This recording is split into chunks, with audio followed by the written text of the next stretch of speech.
The rain had been falling for hours, the kind that makes the world quiet, like it's holding its breath. I stood by the window, watching droplets trace invisible paths down the glass, wondering when I started feeling like a guest in my own life. The house was dim, the only light flickering from the TV in the next room where he sat, my husband, my partner, the man I once believed would never make me feel alone. He didn't look up when I passed him. He hadn't for weeks. Our conversations had dwindled into routine exchanges, the kind that fill space but say nothing. Dinners on the table. Did you pay the bill? Good night. I could feel the distance between us growing, invisible but solid, stretching wider with every unspoken word. I remembered when his laughter used to fill the room, when he'd touch the small of my back just to remind me he was there. Now even the air felt cold between us. I tried to bring it back, new recipes, soft smiles, the little efforts that once meant something, but he was always tired, distracted, somewhere else in his mind.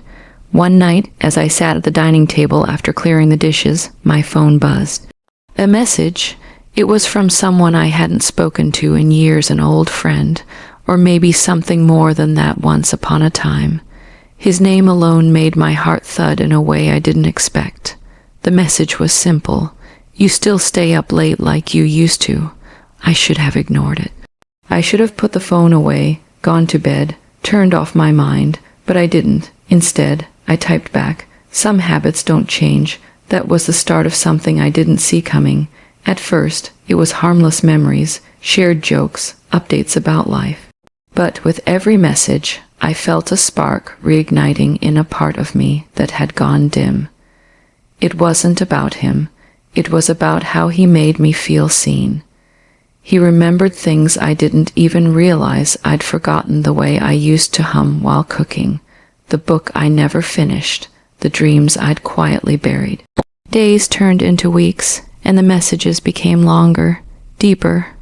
I caught myself smiling at my phone, hiding the glow of the screen from the man sitting beside me, who never asked why I was smiling in the first place. The guilt was subtle then, like a shadow I could still ignore. Every time my phone buzzed, my pulse quickened. Every time I saw his name, I felt alive again. I told myself it was innocent, that there was nothing wrong with wanting conversation, attention, to feel like someone still cared. But deep down, I knew this was the kind of thing that starts quietly, softly, before it grows into something you can no longer control.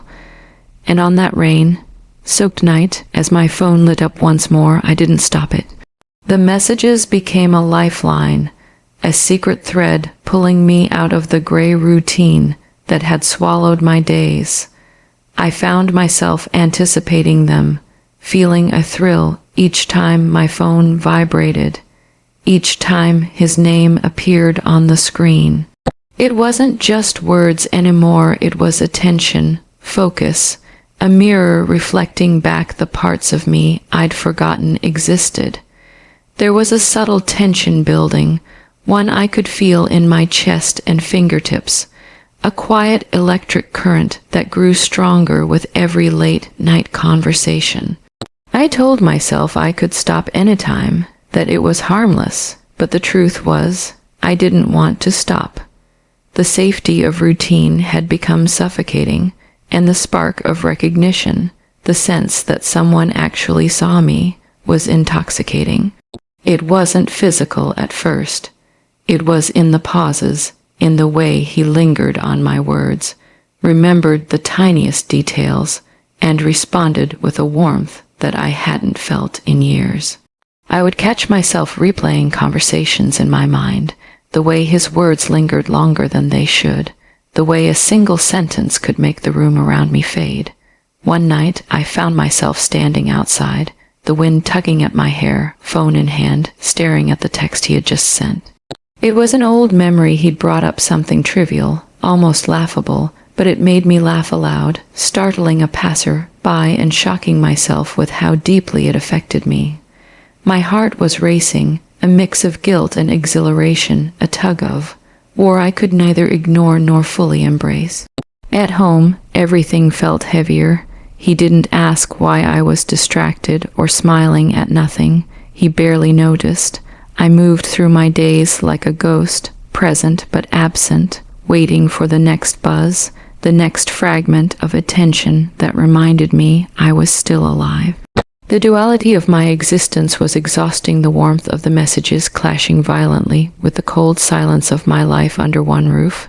Sometimes I would close my eyes and imagine conversations stretching endlessly, imagining his presence filling spaces my life had long abandoned.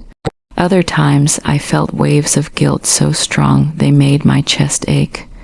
But then the screen would light up again, and the desire, the thrill, the sheer relief of being noticed would override it all. One evening I realized I was laughing at something I normally would have ignored. My cheeks flushed, my pulse wild, and I caught myself in the mirror.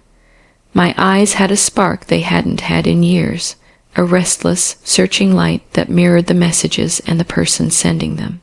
It was intoxicating and terrifying all at once. I knew the line was being crossed, even if we hadn't yet acknowledged it, but the pull was stronger than any caution I could muster. Every thought of stopping was pushed aside, overridden by the need to feel alive, the desperate craving for acknowledgement, for the sensation that someone truly cared, for the warmth of connection that had been missing for far too long. In that small, private world illuminated by a phone screen, we existed for each other in ways that reality never allowed. And for the first time in a long while, I didn't stop it, and neither did he.